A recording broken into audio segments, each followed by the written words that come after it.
Hey, we're back here. It's Monday. How is everybody? How are you doing? It's good to see you, and it's good to be seen by you, but not in a bayou. Anyway, I'm Bill Sylvie. I'm the Dungeon Delver. How the heck are you guys doing this evening? I hope you're doing absolutely wonderfully. Just saw that very cool story from Jack. Hello, Tommy. Good to see you. Ricky, good to see you. Sorry I missed you, Jack. That sounds very cool. But that happens, that happens. I don't think Luke has the faintest idea who I am, which is whatever. That's fine. Hey, I came through on my promise to show you guys the Advent calendar on the weekend with the short little recorded videos showing you guys the cool Christmas dice Advent calendar. I did it.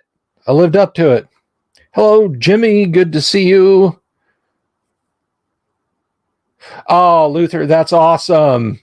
That's great. Merry Christmas, brother. I mean, I didn't get it for you, but I still think it's cool. So, speaking of Christmas, I was thinking about this today because can I confess to something? I have been having a lot of fun on Twitter. People in like the AD&D circles post and respond so quickly. It flies like a Discord conversation. It really does. And we've been doing some fun stuff like bending Twitter's algorithm and making it acknowledge AD&D. So like if you, at least a few minutes ago when I looked, AD&D was trending on Twitter. Now I am sure that a lot of people are like, accidental death and dismemberment? What is that? But no, I've been having some fun. Somebody asked. Somebody was mentioning we've been doing posting up full page plates of art. You go into the Dungeon Master's Guide and the Monster Manual and the Player's Handbook and Dave Trampier and Dave Sutherland and Darlene and other artists did like full whack pages of art, and sharing those up a lot lately. Doing like notifying, like pinging Wizards of the Coast with a hashtag reject modernity, embrace tradition. And that's been a lot of fun. But talk about Darlene came up, and I said, yeah, she was the first person I ever interviewed for my web show. Was she the second? Was Rob Schwab the first and she was the second? I don't remember. She was one of the first. She is like either the first or the second person I ever interviewed when I just streamed in the middle of the day on Facebook. So that video, if you're not friends with me on Facebook and you're not willing to spend an hour or more just digging through my stuff to try and find it, you can't see that video. And then I hit on this great idea, right? Okay, so when we get a little bit closer to Christmas, I'm probably going to be taking a couple of nights a week off, and then Christmas week, I can't really guarantee that I'll be here much at all Christmas week. I mean, I'll still do videos for the Advent calendar, but for content, I have got some great interviews that I did with folks. Now, my standalone shows, but early on, I talked to Darlene. I talked to Jim Ward. I talked to Jim a couple of times. Rob Schwab, like I said, I think my first interview with Paul Stormberg was just on Facebook. So in the spirit of holiday specials, to fill those nights, I will upload those early interviews I did. Now they'll have a bumper. They'll have the credits bumper that you guys see there at the beginning with the music Summer Mountains by my wonderful friends over at Bards of Greyhawk. But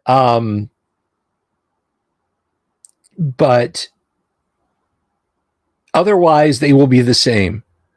Okay, I won't go in and edit them, and they will be bad. All right, they will be bad. Like the audio quality and video quality won't be great on them.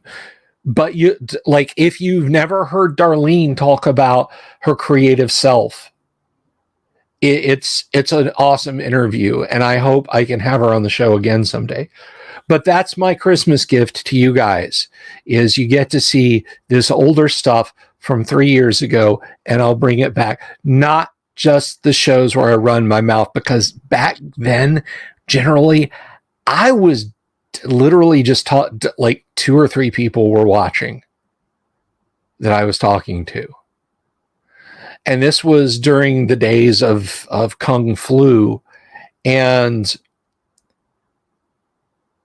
I mean, I know everybody knows this. Like, there's nobody that's woken up from a coma that they slipped in 2019.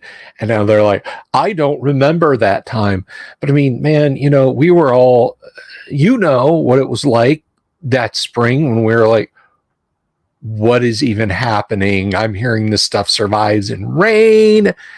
You know, that if someone like 3 aisles over in the grocery store coughs, it blows up in the air and just goes like an atomic fallout plume and lands on you. So there's kind of a lot of uncertainty and talk about that kind of thing in a lot of those videos. Just speaking to a few friends here and again, I think I like peaked out at like 5 or 6 people watching those videos. But if you guys want to see those interviews, now is your chance to do it. And of course, then they'll be up on YouTube and it'll be content. You guys can have a lot of fun watching that, hopefully. So speaking of fun, have we got some fun tonight? Have we got some fun tonight? Have we got some fun tonight? Oh, yeah, right. We've got some fun tonight. So, in case you are unawares, back a few days ago, I got this lovely dice advent calendar, and this is from Do Dragao Gaming. And I'm gonna bring this up on Still Store here. Hang on a second. Let me. Where is it?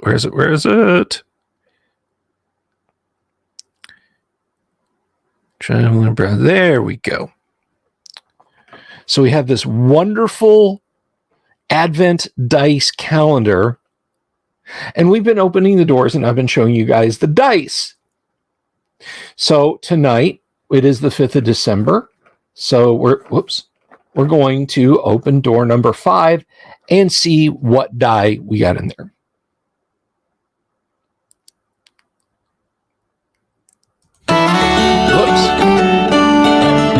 Sorry, my buttons is all misarranged. Anyway, so as I said, we've been doing these dice night tonight. We're going to open spot number 5.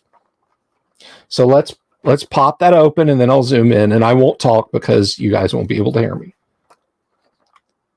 So we have, it is a D12, and it's pretty. This is like this lovely aquamarine D12, and hopefully I can get this to show up. Hopefully I can get this. It's Snow Orcus. It's Snorkus.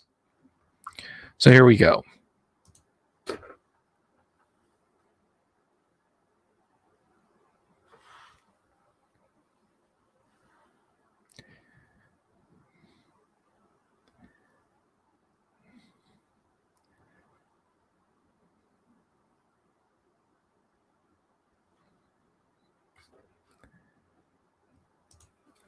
So that is our D12. When theme songs attack. That is our day 5 dice, and it's a D12. Now, a funny thing happened when my wife bought the calendar from the good folks at Do Dragao. And this was purchased, by the way. This was not, they did not just send this. She said, my husband is a tabletop gamer and he has a web show, and I am sure he is going to open this. And they said, oh, please send us the link. Send us the link, and we want to watch it. In their appreciation, so this would technically constitute sponsored. In their appreciation, I got a whole bunch of swag in the mail today, which was actually originally supposed to be sent out with this, but I have this very heavy envelope full of swag from the folks at Do Dragao Gaming. So I'm very excited to show this guys off to you. Yes, I opened it because, you know, I do. So I'm pretty excited about this. So we're going to take a look at items here, and I'm going to do something, you know, so I can kind of see this a little bit better. There we go. Okay, so we have a live camera, and you guys can hear me. I really should do a green screen back there. I'll do that for the new year, maybe some improvements for the new year. So I have this giant 20-sided die, and I will get that out of the bag because it's really hard to see them. So this lovely sharp-edged snow D20. Look at this, guys. Look at that D20. I love giant dice like this. They're easy on my eyes. And this guy is just, it is just beautiful. It's all purple and ice-like inside, and I love it. This is magnificent. I have to roll the die. Oh, that's right. The D12. We need a test roll of the D12. Thank you, Awig, for reminding me. Why not do a giveaway? I don't know. I'm not giving my stuff away. All right, so here's the D12. I might give some stuff. I might do a giveaway show. I might do a giveaway on the third anniversary show, which will be a 24-hour live stream. Oh, that's either very good or very bad. I rolled a 1. I rolled a 1 on the D12. So that's either very good or very bad, guys.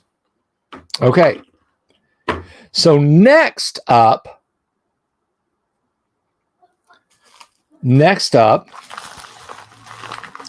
what do we have in the bag? We have smaller dice of similar color. Again, you can't see crap in there. And God bless them, they didn't want them to get beaten up, but every die is in its own baggie.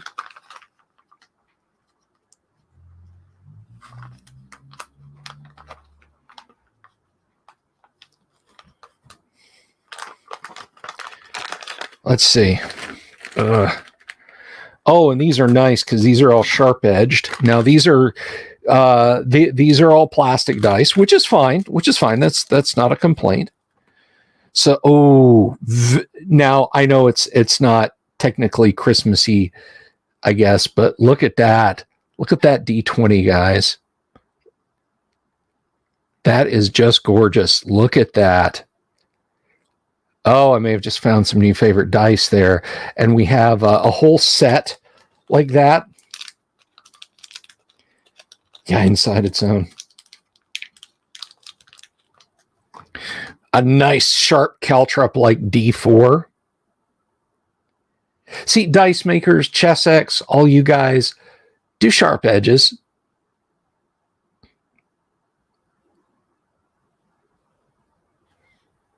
I'm going to be doing some dice in there'll be resin, there'll be a limited run, but I'm going to do some dice that will include magic missile dice. It'll be a D4, but the numbers will go from 2 to 5. So if you're interested in something like that for your D&D games, let me know. The D6 is nice and chunky. Loving that D6. Just look at the insides. It doesn't really do it justice. And what else do we have? Let's see. Oh, I need to roll all these as I'm taking them out, don't I? Okay, the 20 gave us, an 18, an 18. I think these are a little bigger. Yeah, these are definitely a skosh bigger, which is nice. So let's roll the D12. We just got the D12 out. And that gave us a 2.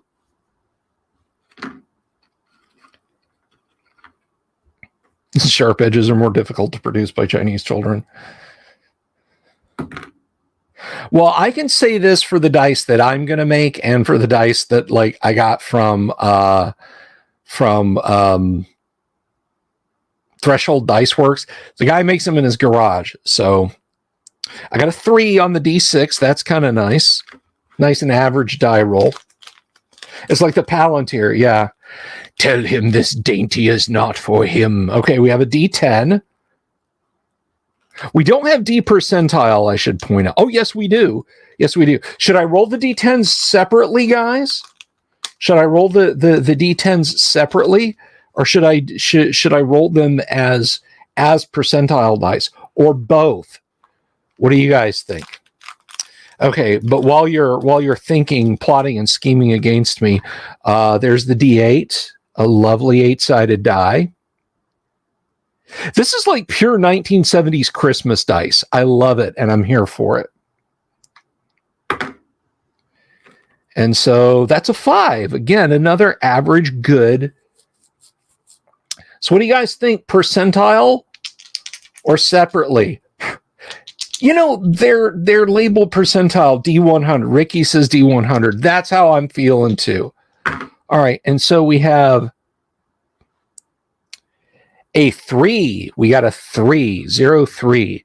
Always an auspicious roll in AD&D. Low percentile rolls are good in AD&D. Whether you're finding and disarming traps, picking pockets, magic resistance check, always important. Okay, well, we have more stuff. Guys, we have more stuff. That's not all that's in there. Okay, so they said, ooh. And hey, what are all these dice, guys? What are all these dice without this lovely, lovely dice bag here?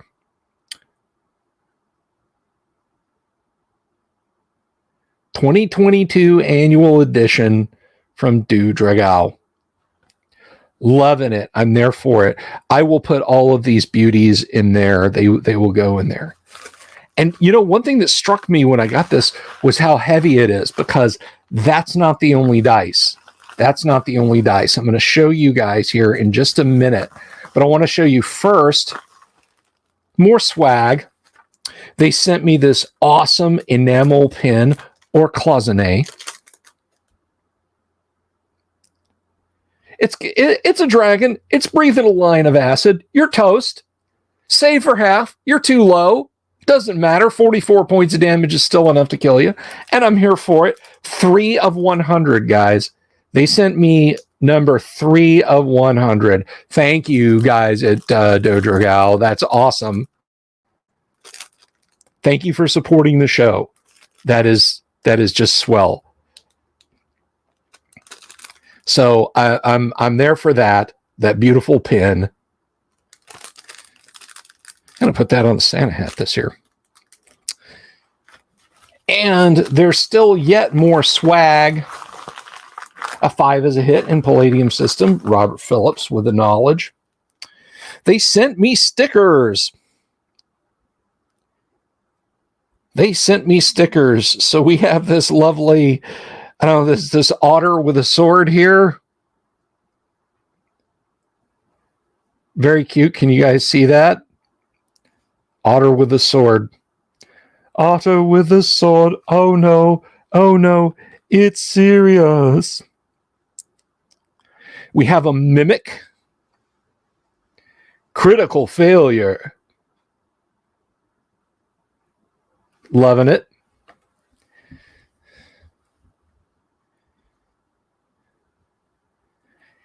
We have an evil wizard.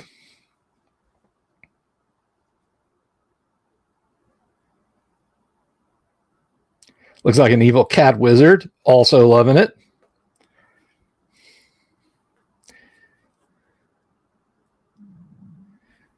and we have their logo. This might not show up that well. Oh yeah, no, it's okay. Do Dragao. Now I thought, let me see, critical failure. I thought there was one more in there. Did I miss it? Okay, so I got those awesome stickers. I got that awesome pin. In the words of the late, great Billy Mays, but wait, there's more. Because they sent me another set of dice. And guys, I'm here to tell you, these are chunky. Okay? I don't know what these are made out of. I haven't even opened this yet because it's mail call, right? I will roll the D20 again for you, TJ. These guys here, oh, this is magnificent. They're like a gemstone. Or are they an enameled metal? Oh my gosh, guys. Okay, so let me see. Are those? It's hard to tell. But look at that. It's like a metal flake paint.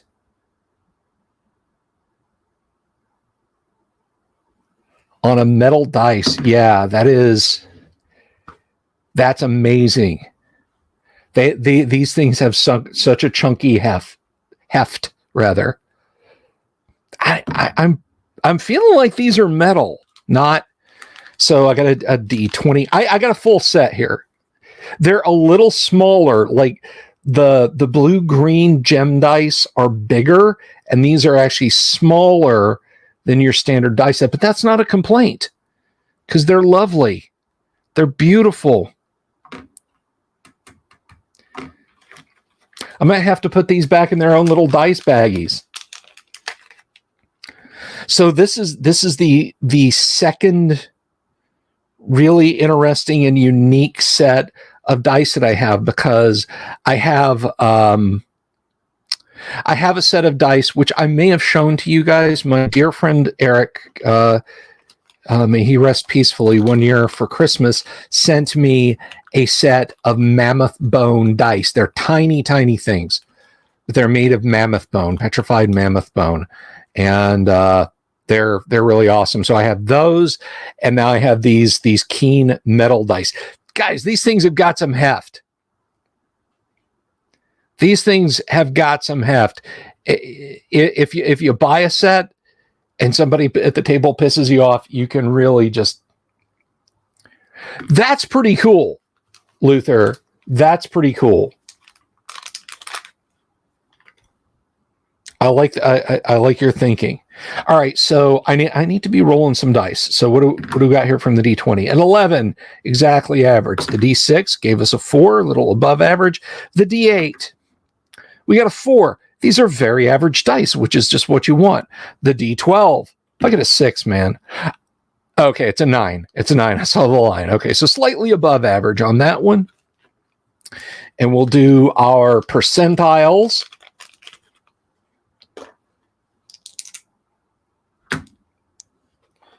And 88. 88 keys, like a piano. And finally, we have our D4. Let's see what it does. And the D4 is a 4, so slightly above average on all these dice. I love it. Do Dragao, thank you so much for this excellent swag. Thank you for supporting the show. This is all great stuff. Your dice seem very awesome, and your gaming accessories and all of that jazz. So, thank you for this. This is great swag. And, I am Pardue. I'm a holy man. If only they had published a Mazes and Monsters RPG. If only, what's her name? The author, I forget. If only she'd been willing to go that extra mile and actually create a role-playing game. All right. Big D20 roll. Big D20 on the Big Rock Candy D20 they sent me. And I got a 13. And guys, I think this I think the D20 has like liquid in it. It feels, yeah, the glitter inside is like suspended in a gel.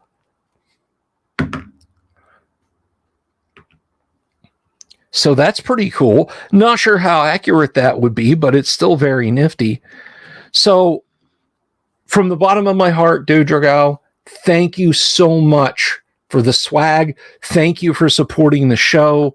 That is very, very awesome of you. And I look forward to seeing what stuff you've got in the future going forward.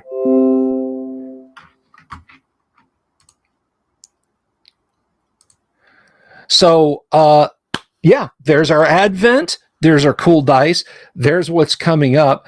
And we've got like 30 minutes to yell at Unearthed Arcana. So let's go ahead and get to that. So if you haven't been following this series, what the hell's wrong with you? But if you haven't been following this series, we have been doing a deep dive into the controversial first edition AD&D book, Unearthed Arcana. It's controversial because it structurally altered a lot of things with D&D. It was a sea change. Some people look at what they consider excesses of second edition, third edition, fourth edition, and fifth edition, and point to this book as the beginning of that. Look, the sanguine reality is Gary had to save TSR, and publishing that book saved TSR. I mean, it is what it is, guys. It is what it is. But that doesn't mean we have to love it, and that doesn't mean we can't look at it with a critical eye and take these guys a little bit to task. So we're gonna do that. Let's see. Where is it? Oh, I gotta go over here. Do I need to open it again? No, Unearthed Arcana. There it is. So we've been through the classes thus far. And we've looked at the Cavalier, and we don't like the Cavalier.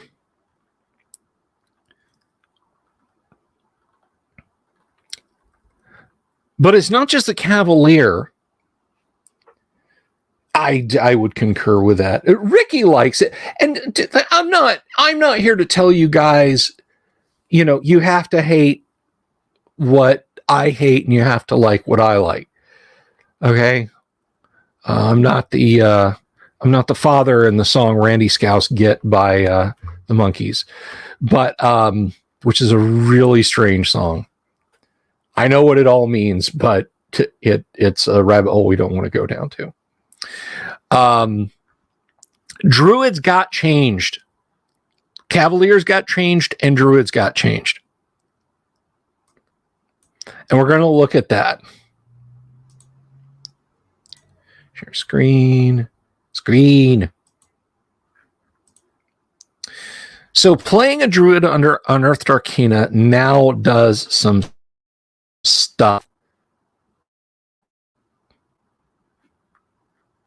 And let's look at what that stuff is.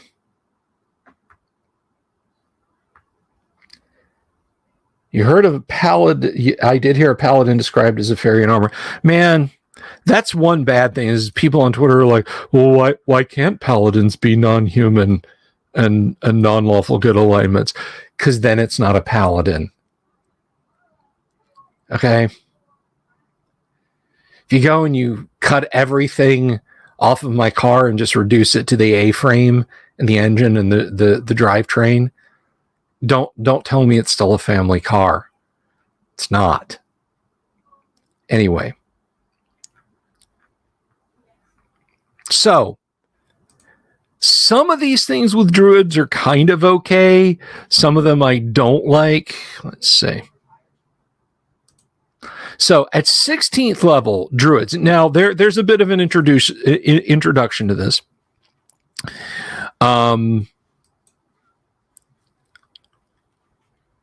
But beyond what is listed in the player's handbook, we now have these levels. The Hierophant Druid, Hierophant Initiate, Hierophant Adept, Master, Numinous Hierophant, Mystic Hierophant, Arcane Hierophant, and Hierophant of the Cabal. For druids of 16th level and above, all spellcasting abilities remain at the 15th level maximum, 6 spells of each level, strength 1st through 7. No bonus spell levels are awarded as noted above the Grand Druid and his special agents, but casting level rises according to experience. Rather than spells, spell-like powers are acquired as detailed below. Feats.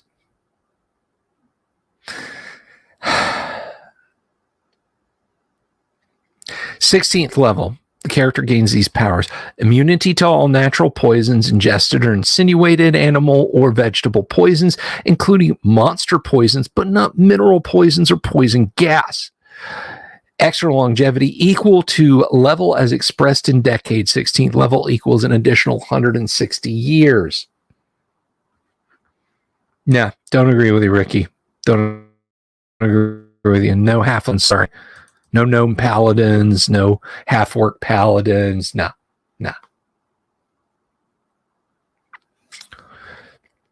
Vigorous health, equivalent to being in the prime of life.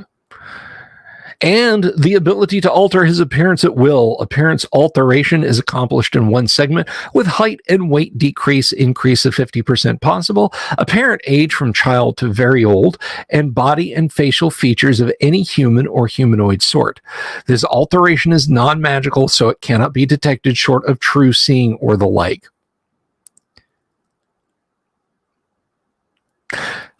So they just think and it happens. There's no magical effect.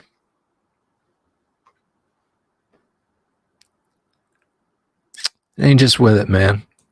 17th level, the character gains the ability to actually hibernate, suspend animation, enter the elemental plane of earth, and conjure water elementals. This ability and all other conjuring abilities gained by Hierophant druids may be used once per day. Hey, I can hibernate and enter suspended animation any day of the week. You give me 5 minutes on my den couch and I'm out. All right, let us continue to weird paths, overpowered paths of the druid. 18th level, the ability to enter the elemental plane of fire and conjure an air elemental. 19th level, the ability to enter the elemental plane of water and to conjure magma smoke para-elementals. 20th level, the ability to enter the elemental plane of air and to conjure ice/ooze para-elementals. 21st level, gains the ability to enter the para-elemental planes. 22nd level, enters the ability of plane of shadow. And 23rd level, the character gains the ability to enter any of the inner planes, roam the inner plane probability lines, the 7th dimension, and dwell on the plane of concordant opposition, all as for the plane of earth above.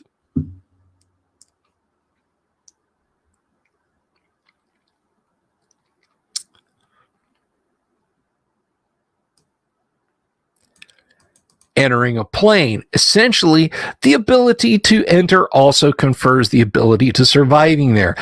Consider the environment as natural to the character. There is no time limit for remaining on such a plane.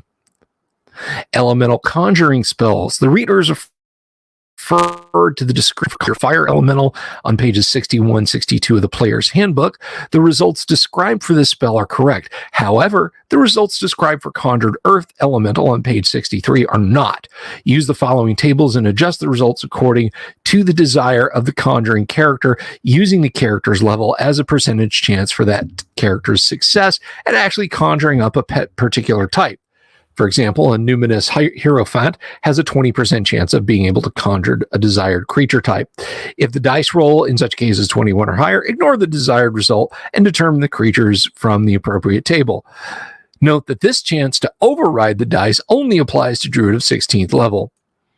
And then they can conjure a 16 HD fire elemental, 2 to 4 salamanders, and a freet.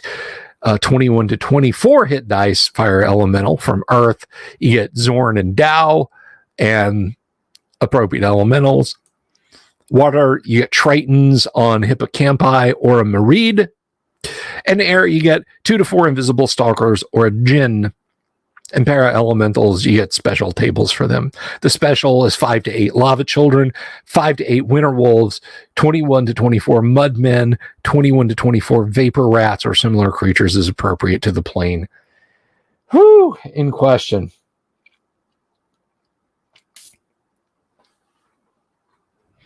Individuals conjured,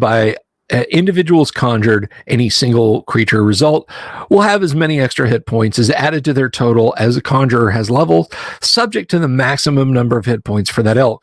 Regardless of alignment and temperament, all conjured creatures will obediently and selflessly serve the Hierophant. Wow.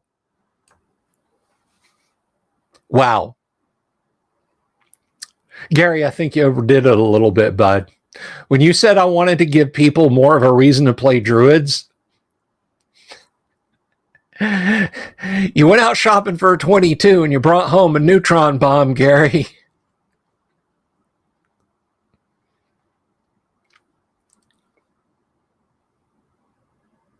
And I don't agree with you about dwarf, elf, and halflings being the race and the class. I like the idea of halfling thieves or elf magic users only, or even elf fighter clerics and what have you. I prefer first edition AD&D Luther. So the scope of the fighter class is expanded, I bet, in two major respects. First, fighters are able to employ any and all of the new weapon types detailed in this book. Second is the benefit of weapon specialization described below, which is available to all single-class, but not multi-class, fighters and rangers. Note that cavaliers and paladins are left out.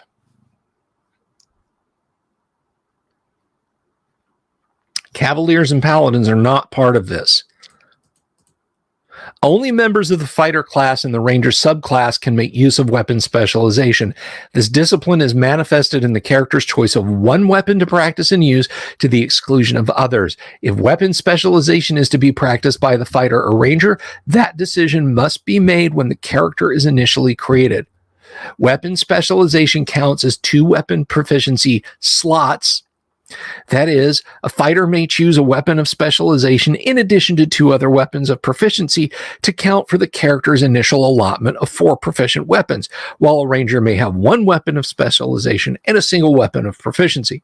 Specializing in a bow other than a crossbow requires an additional proficiency slot, so that a fighter who specializes in use of a bow may only have 1 other weapon of proficiency to start, and a ranger specializing in the bow can have no other weapon of proficiency at the start.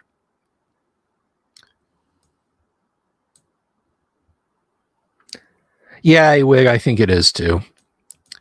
Melee weapons. The character is +1 to hit and +2 to damage with the special weapon on top of all other strength and magic bonuses. The weapon must be a specific type, such as a longsword or broadsword, as opposed to a general sword. I think Gary meant swords in general. In addition, the fighter gets additional attacks per round with the special weapon. The specifications for these additional attacks override the figures given on the attacks per melee round table hereafter and are summarized on the weapon specialization table. So here's the thing. I know of so many players and DMs who allowed it, who let cavaliers use weapon specialization and also ignore the attacks per melee round, and made some truly hideous munchkin-y characters.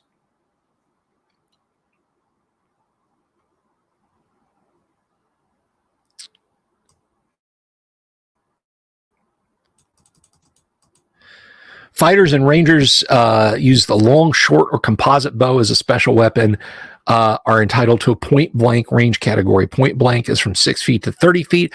The character is +2 to hit, and on damage rolls against targets within this range, Furthermore, any successful any successful hit deals out double damage for a total of 6 to 16 for non-magical arrow to the victim, plus bonuses for strength or magic if applicable. Additionally, a bow specialist who begins the round with an arrow nocked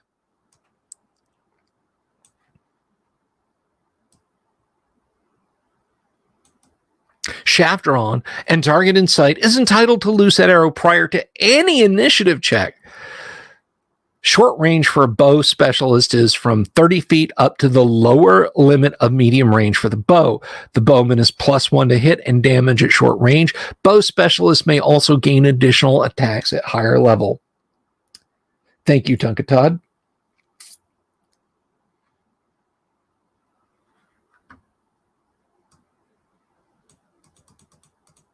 Oh, Luther, I don't agree with that take that that people who want to play D&D for a long time and have high level characters are bad people. So, you say tomato, I say tomato. Crossbows in the hand of a specialist have a point blank range from 6 to 60 feet. Completely overtakes the short range of a light crossbow in the dungeon.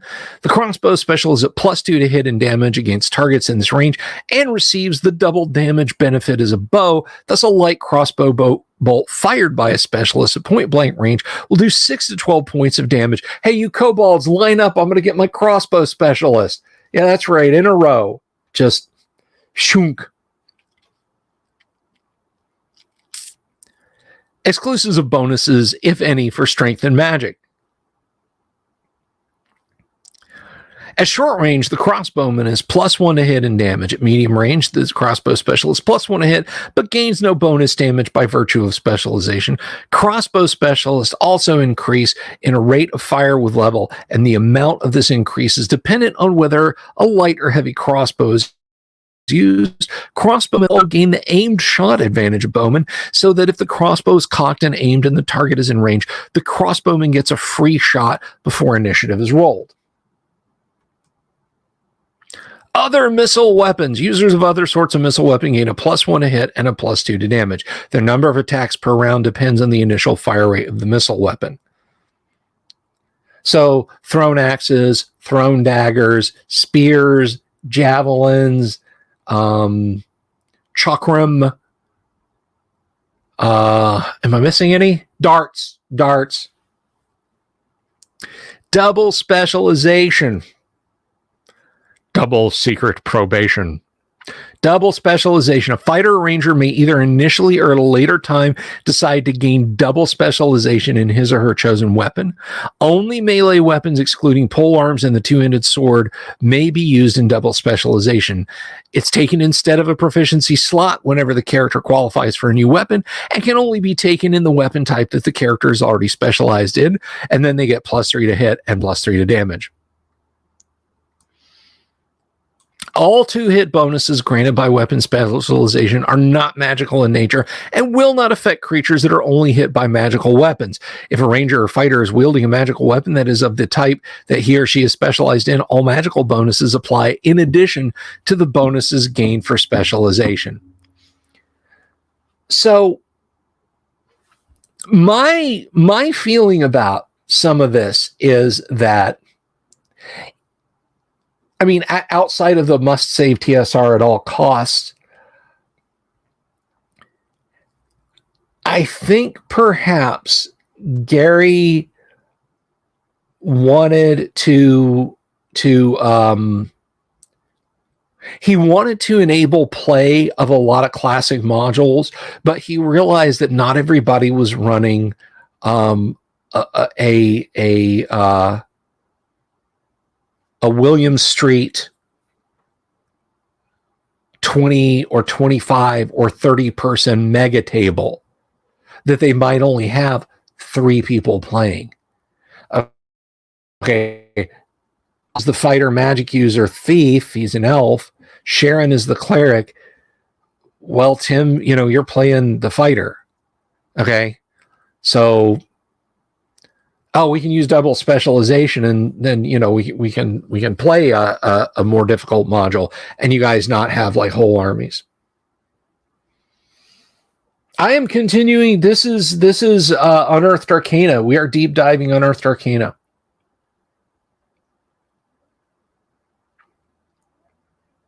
Well, Luther, I guess I'm just unwise because I love AD&D. And I've said before, and I explained it the other day on social media, it's where the black magic is. So here's your rate of attack. Now this supersedes the normal attacks per melee rounds for fighters and rangers whenever such a character is using a weapon with which he or she is a specialist. So there's our attacks per round and rates of fire.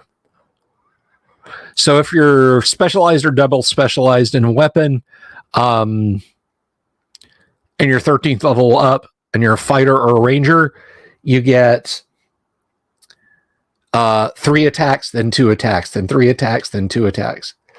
Now, here's the question, because it's not answered here. Maybe it was in Dragon Magazine. Maybe we'll have to go hunting for that. But consider this for a minute.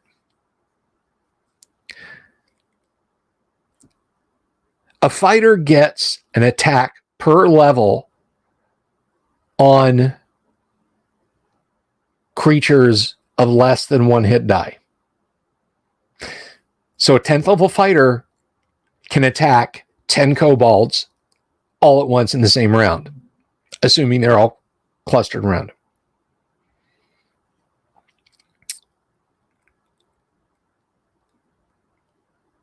So if a 13th level fighter goes into a room with a bunch of kobolds, say 40 kobolds, is every kobold getting 3 attacks, then 2 attacks? See, that's crazy. That's like the upper right-hand corner of the envelope where the stamp goes. That's stamp corner crazy. Now we come to something I think we can all agree on is disagreeable. The barbarian. The barbarian. Quote my man, Bardic Broadcast. I tell you, he's like the anti-Dungeon Delver, because like he releases a video once every couple of years. So the barbarian class, which it really shouldn't be a class, is a subclass of fighter. Barbarian characters are adept at the many skills necessary for survival in a hostile wilderness. These skills include rapid movement, climbing, use of many weapons, certain sixth senses, and many secondary and tertiary abilities. Barbarians are tough and hardy and recover quickly from damage. A barbarian must have strength and constitution scores of no less than 15 each, a dexterity score of 14 or better, and a wisdom score of no greater than 16. The barbarian is considered to have no principal attribute, and as such does not gain any bonus to earned experience points. A player character barbarian cannot be a character with 2 classes. Luther, you and I are in absolute agreement. It was a mistake. It's a state of culture, not a class. Barbarians gain a bonus to their armor class of 2 steps for every point of dexterity over 14, but only if the armor worn is not bulky or bulky type. If fairly bulky or bulky armor is worn, the bonus is +1 per point over 14. This replaces the defensive adjustment for dexterity given to other classes. The reacting attacking adjustment remains the same for the barbarian.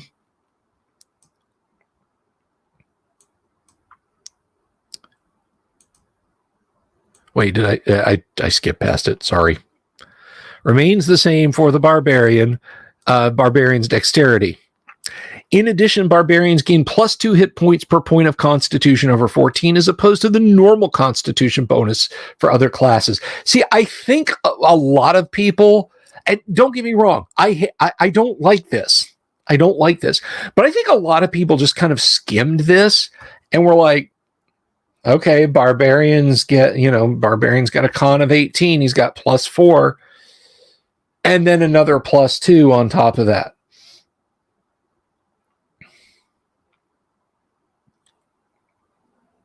Barbarians can be of any non-lawful alignment, but must be human. They do not use alignment language of any sort, however, and initially the barbarian knows only how to speak his tribal tongue and the common tongue. See, I get what Gary's driving at here. He wants Conan. He wants a game mechanic for Conan, but you already did it, Gary. A human who is dual classed as fighter and thief.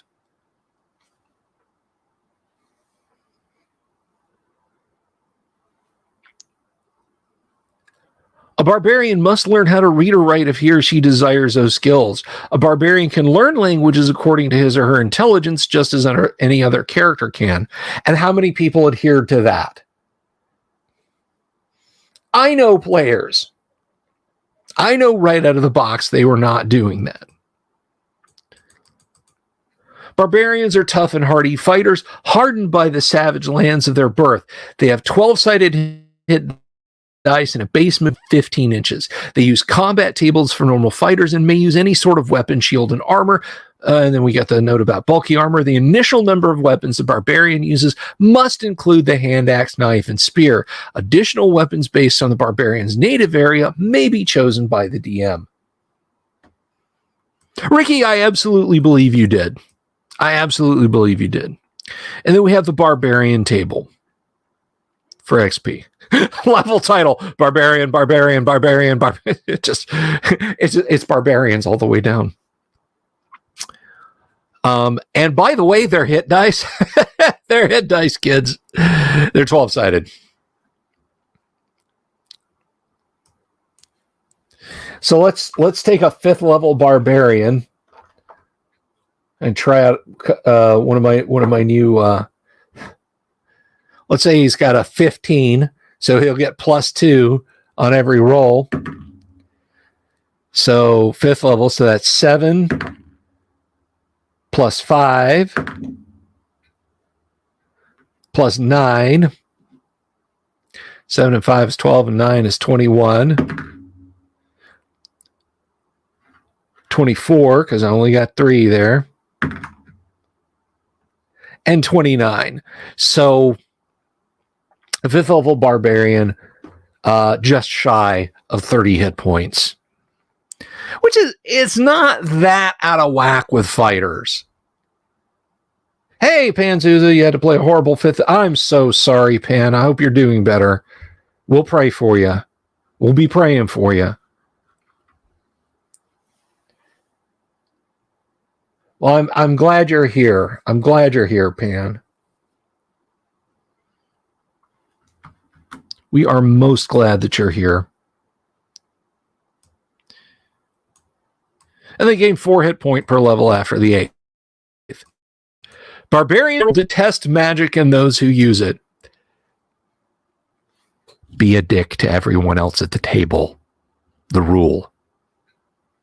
They will, at low levels of experience, refuse to employ any sort of magic item if they recognize it as such. They will often seek to destroy magic items, and if successful, they receive an experience point award as if they possessed the destroyed items. While magic users will be shunned initially and always viewed with suspicion, clerical spells of the type used by shamans and witch doctors are not so viewed, though high-level cleric spells are suspect.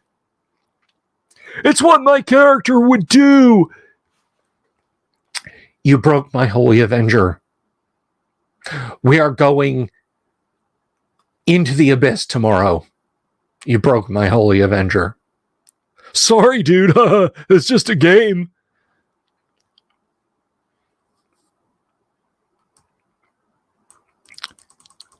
A barbarian's natural attack abilities allow him or her to strike creatures that would normally be immune to non-magical attacks. As the barbarian rises in level, I'm kind of okay with that. At 4th level, the barbarian can affect creatures which require a +1 or better weapon to hit, while a 6th level barbarian can strike creatures which require a +2 weapon to hit. Similarly, at 8th, they can hit creatures requiring a +3, and at 10th, requiring a +4. At 12th level, a barbarian can affect creatures harmed normally only by weapons of +5 or better.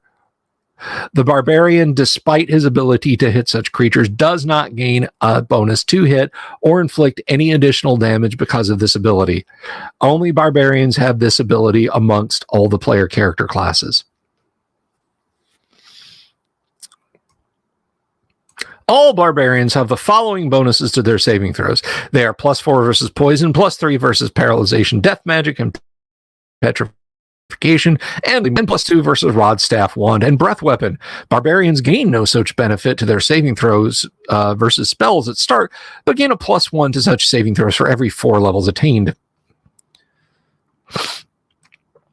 They have the following primary abilities: climb cliffs and trees, as a thief would climb walls; hide in natural surroundings, as a thief's hide in shadows; surprise, they surprise on a 3 and 6, or 4 and 6 if they're in familiar terrain.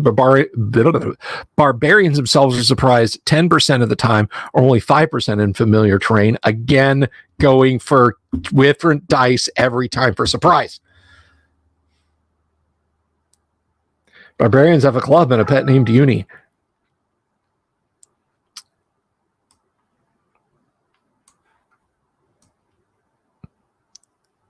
And there's a lovely piece of art. Again, possibly Jim Rosloff art. Looks very Jim Rosloff-esque. Could be wrong.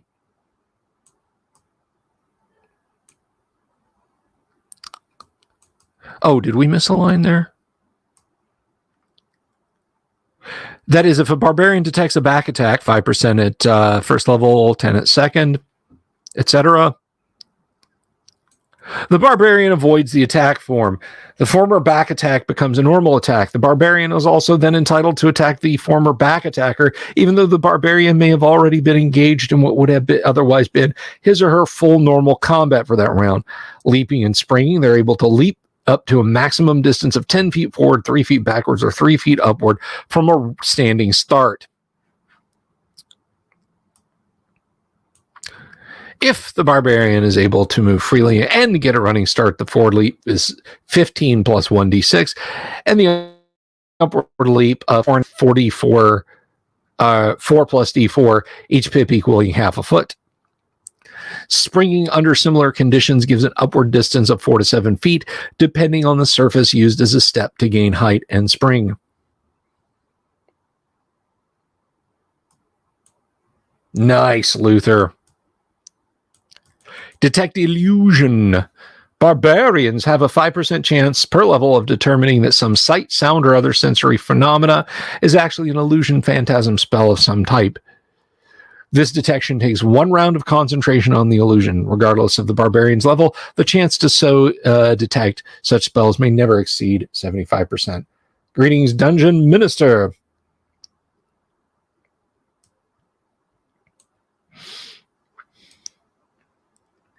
Detect magic. Barbarians have a 25% chance of detecting any sort of magic other than the illusion phantasm variety. This again takes 1 round of concentration and applies to items or spells, but not to persons who are able to affect magic. For each level the barbarian gains beyond the first, the barbarian gains an additional 5% to his or her base chance of detection. However, this chance may never exceed 90%, blah, blah, blah. And the type is never revealed. Leadership. When dealing with other barbarians, a barbarian adds his or her level of experience to his or her charisma score to get an effective charisma effect on other barbarians. Comeliness does not, nor is it affected by this ability. In addition to the primary skills, every barbarian possesses all of the following secondary abilities.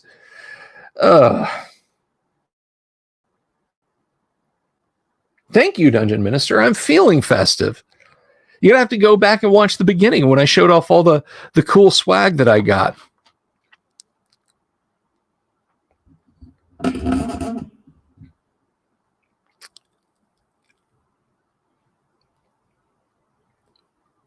Let's see.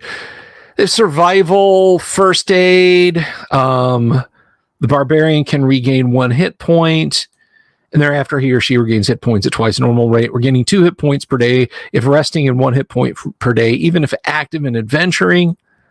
The barbarian can also bind wounds to prevent further loss in hit points of other characters. Such first aid restores 1 hit point immediately and then increases hit point recovery by 100% if the barbarian continues to administer aid and cures. When dealing with the natural poison and illness, barbarian has a 10% chance of effecting a cure. If the poison or disease is known, this chance of success rises to a percentage chance equal to 50 plus the victim's constitution score.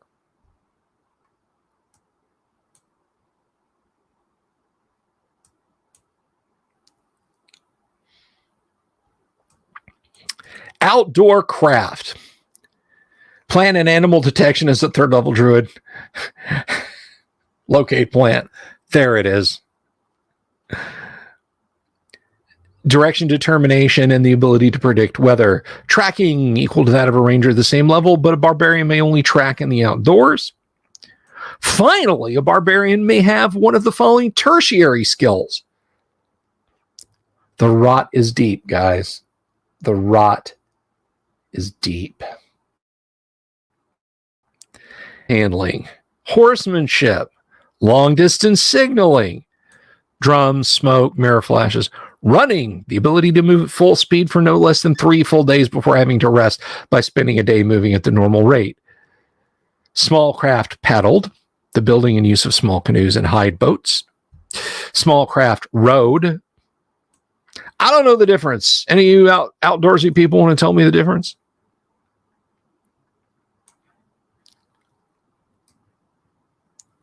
Gary just went full Columbo on us here. I'm sorry. One other thing. You didn't think that maybe you would have just a little bit more power? Maybe it was you thought that you could summon a barbarian horde. Native territory. Many of the barbarian's abilities depend on the native territory of the character. It is mandatory that barbarian characters come from some out-of-the-way barbaric state or area within the campaign. Typically, they are cavemen, dervishes, nomads, or tribesmen. Only such uncivilized background can generate the necessary surroundings to produce individuals of the stock from which barbarian fighters will be drawn. Within the world of Greyhawk, for example, there are several areas that could spawn the barbarian subclass. The lands of the ice, frost, and snow barbarians, as well as the hold of Stonefist, will be the homelands of barbarians of the Scandinavian/Slavic mold.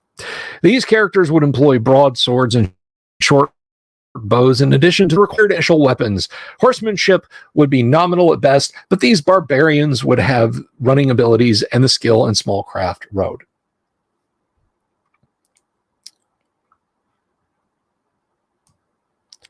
Barbarians from the rovers or of the barons, tiger and wolf nomads, would be excellent horsemen. The rovers, being the most barbaric of these, would have the tertiary abilities of running, animal handling, paddled small craft, sound imitation, and snare building.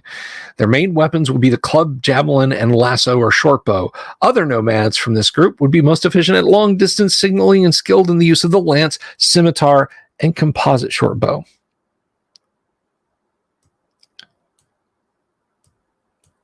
Savages of the Immediate Jungle or Hepmona Land would have the tertiary abilities of long-distance signaling, running, sound imitation, snare building, and possibly paddled small craft. In the Immediate Jungle, the preferred weapons would be club, blowgun, or shortbow, and dart or javelin. In Hepmona Land, the typical weapons would be the atlatl and javelin, club, and shortsword. Can I just say that when it comes to primitive weapons, atlatl is my favorite to say. Atlatl. Atlatl. Atlatl. I love it. I love it. So running in this context, AWIG, is basically you move at full speed for 3 days nonstop, and then you can rest by just walking at full speed normally.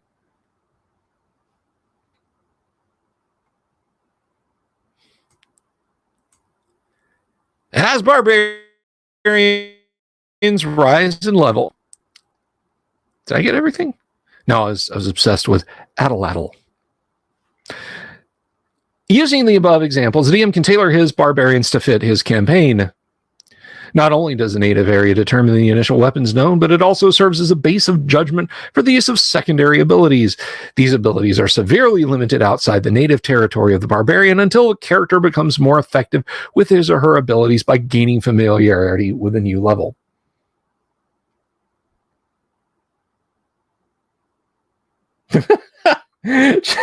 That's a great story, Jimmy. One of my ex-girlfriends who was big into neo-paganism, and she burned sage in my ex's apartment. That was one of the worst smells I've ever experienced. I've not cooked with sage since. I do a dry rub of ground black pepper, powdered onion, sage, and garlic on a roast before I sear it and then cook it in the crock pot or the instant pot.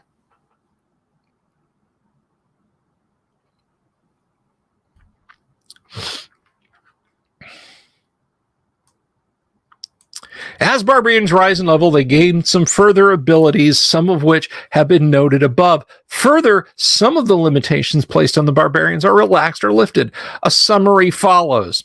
At level 2, they may freely associate with clerics. At level 3, may use potions. At 4, may use magic weapons. At 5, may strike creatures, hit only by +1 weapons, gains +1 saving throw versus spells. Level 5, use magic armor. At level 6, associate with magic users if necessary. May strike creatures, hit only by +2. Level 7, may use weapon-like miscellaneous magic items. Level 8, may associate with magic users occasionally. May strike creatures, only hit by +3 weapons, gains +2 on saving throw versus spells. May summon a barbarian horde. Level 9, may use protection scrolls. Level 10, may use most magic items available to fighters. May strike creatures, hit only by +4 weapons. And level 12, gains +3 on saving throws versus spell. May strike creatures, only hit by +5 weapons.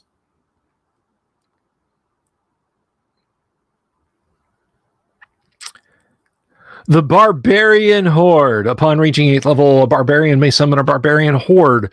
This horde can only be summoned in the native territory of the barbarian from among barbarians of his background. Cavemen, dervishes, nomads, and tribemen, see Monster Manual men, are now considered barbarians.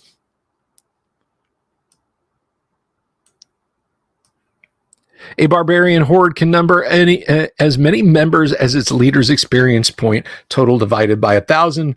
Thus, a barbarian who has just reached 8th level can gather a 275-member horde. Hey, DMs, I want to give the guy that's playing a barbarian the ability to break your fucking campaign.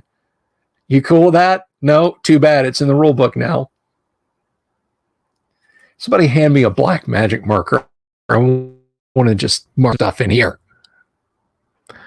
A horde takes a week to gather in the barbarian's home territory and must have a stated purpose, such as tear apart the College of Magic in Arcana City brick by brick, rescue Princess Madeline from the Storm Pirates, serve under Goodbar the Cleric in his battle against the infidels. Deviating from the proclaimed purpose by the horde or its leaders may cause the horde to disband at the DM's option. Members of disbanded hordes will return by the quickest and safest route to their homelands.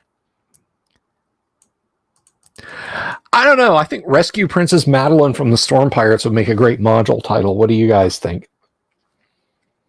A barbarian horde can only be kept together for as many weeks as the barbarian leader has levels of experience. At the end of this time, the horde is usually disbanded. Exceptions may be made if large amounts of treasure are distributed to the members. If the leader has an effective charisma of 23 or more with respect to other barbarians, yes, 23 or more, 23 or more, 23 or more. We have not just gone off the rails. We have gone off the rails over the trestle, and we are lying upside down in the river valley below.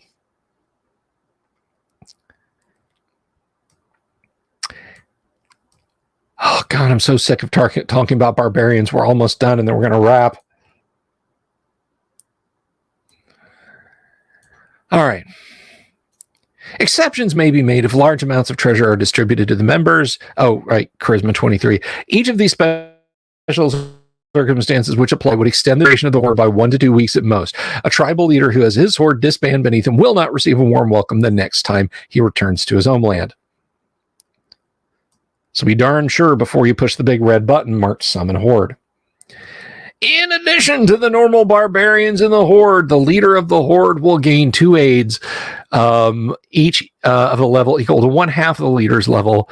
Each aid will have 2 assistants, 1/2 of the aid's level. An 8th level barbarian would therefore have 275 men plus 2 4th level aids and 4 2nd level assistants. The horde may include shamans, witch doctors, and clerics, depending on the nature of the barbarians. Barbarian, shaman, and witch doctors gain wisdom bonuses and may use magic items of any sort as applicable. Normal clerics will have full spell capability, but in all cases, barbarian ability score statistics apply. Barbarian clerics are always non-player characters. This is absolutely lurching towards 5th edition. But we're going to keep going. We're going to keep going because there is stuff in here that is handy. My voice kind of broke there. It fried a little bit when I said in addition, like I went razor fist for a second. I'm Razor Delver. God, freaking speed. Sorry. Let's see. You missed a bit. Could I start over from the beginning with a barbarian? Yes. I'll absolutely do that. So that's where we're pausing because good God, who would ever use that? Not players. Players would be like, hell yeah, I want the ability to summon 275 fighting men.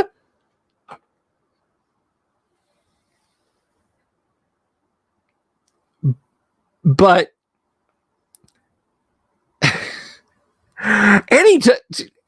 oh my God, none of this should have been given to play. This should have been like Dungeon Master's options. Unearthed Arcana Dungeon Master's options. I feel so bad for the DMs back in 1985 who sat down. It's the first day of spring break. Your campaign that's been in fits and starts because you got dragged all over the country by your relatives for Thanksgiving and Christmas vacation. Spring break's coming up, and it's up to you, nerd, to do what you want to do. So you get there, you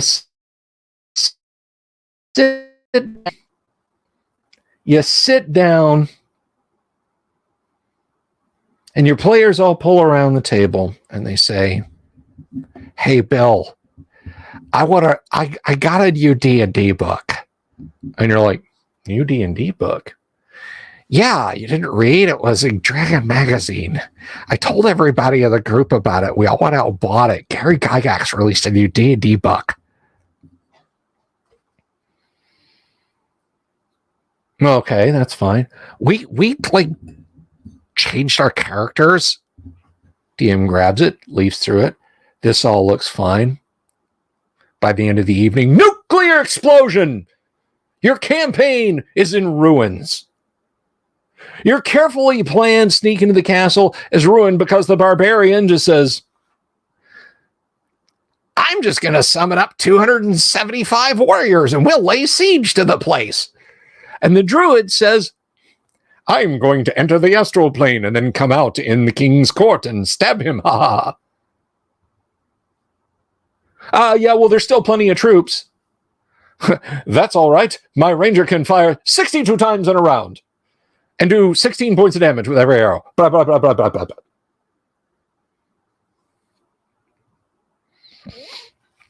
It's your computer, Luther. It's not me.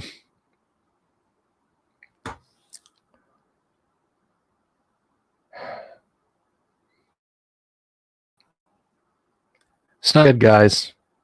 It's not good. There is some decent stuff. I think the Thief Acrobat can kind of be okay, but it will be a refresher diving back into this. Now I'm seeing the low bandwidth icon over here on my screen. Oh, there it goes. It's back to normal. By the way, If you guys want a deep dive into something that is funny / creepy, if you don't know about this, look up the Chicago, was it WGN Max Headroom incident? If you don't know about it, it is a legitimate creepypasta, like a real life. This isn't thought up by some clever person. This genuinely happened twice, and to this day they don't know who did it. So you can go look that up after the show. It might be Bill. Wave of Mutilation likes my nerd impression. I don't know what he's talking about, guys. I'm just here to play Dungeons and Dragons. I have learned a lot about courage through playing Dungeons and Dragons, and that is why I'm running a barbarian, because he's strong and courageous. He'll be able to fight really good, and he can summon a whole horde of barbarians to fight with him. So, like, if we go to the Tomb of Horrors, I can summon them, and then I can just add for them. Yes, it was a broadcast signal hijacking case. Is this the same room with the okay, so the Arwen poster that you're asking about is in 4 pieces. I can't really show this to you guys. We're gonna wrap up here in just a minute because I got my Monday night game to go to, and one of my players is actually sitting out in the audience right now. So tacked to the not like pins through it, but I actually have Velcro pads still stuck to the wall. I have a 5 foot by 5 foot Lord of the Rings promo mural thing. The problem is I have no place to put it now because the bookshelves are behind me. This is the wall that it used to be on. And yes, Arwen's face was very much in the forefront. I mean, honestly, it should have been Frodo. It should have been the Fellowship. No offense, I'm not being a that guy. But from a book standpoint, Arwen shouldn't have been in it. Return of the King, sure, absolutely. You want okay? Tonka Todd wants to hear this. I'm a 32nd level dungeon master. Like, I could wipe out all your characters at once, right? I could just wave my hand. You can't make a saving throw versus the dungeon master. So this is the same room, Pansuza. The camera was like over here-ish,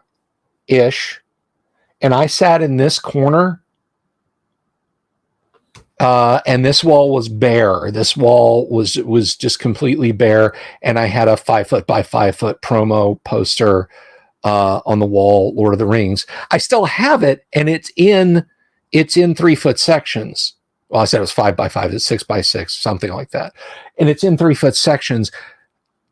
There are no bare walls in this. Maybe that wall over there, which you guys could never see.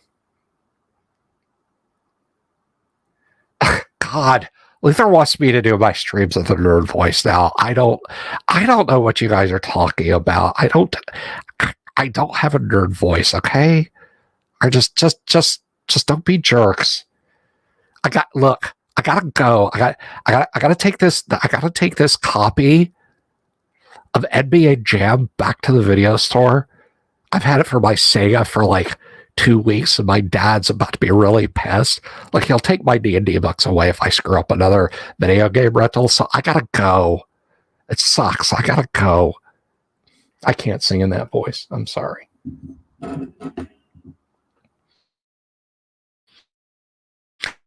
Anyway, I love you. Take a moment to thank. Hey, if this is your first time stopping by, please click the subscribe button. Click the bell icon for notification. Give the stream a thumbs up. And join us. You can also support us if you want. Oh, the crab jumped. No, where'd you go, buddy? Oh, my gosh. There he is. Whew. You went for a walk, buddy. You're on the clock, dude. You're on the clock. You got to stay up there. So the crab's been a little lax. So as you can see the crawl down there that he's now pointing at, you're on the bubble, my friend. You can support us on Patreon. You can support us on Subscribestar. You can support us PayPal Direct.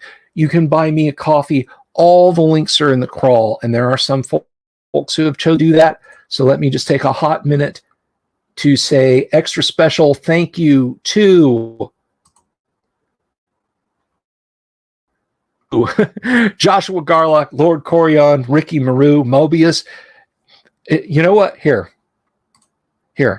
I'm going to do the thank you in the nerd voice. Gosh, so all these people help support the show, and it's like really, really cool. And I wish I could do as good as Delver did this. You know, like he keeps his show going with us. So you guys contribute. Yeah, like contribute to a show. It's like a TV show. It's so cool. And it's like on the computer. Yeah, you don't have to go down and turn the Zenith TV on when your dad is watching football or basketball. You can watch this anytime. And a lot of people have helped that happen. So let me say thank you very much to Joshua Garlock, Lord Corion, Ricky Maru, Mobius. He's in Heavy Metal Magazine, by the way. Kevin Reynolds, Doomsword Deathmaster. I'm naming my next D&D character Doomsword Deathmaster. Mark Simpson, Damien X247, James F. Keck, The Dungeon Minister. Oh, man, we got to go to church. Manny Wall, Mark Corey, Kevin Wood, Todd Sharp, Carnivore Farmer, which sounds like a creature out of Rifts. I really dig that. Rob, and I can't say that, or Locanora, Mikey Mag, Sky Herdstrom, Pete Sullivan, the DM's Council. I bet they made that Unearthed Arcana book. And Baron Von Headbanger, he listens to Quiet Riot. So thank you very much, guys. Thank you for coming out tonight and watching the whole show. I love you all. I'll be back tomorrow. Kyle will probably be running some Traveler tomorrow. So we'll do some Traveler, and that'll be fun. You guys have a wonderful evening. Peace.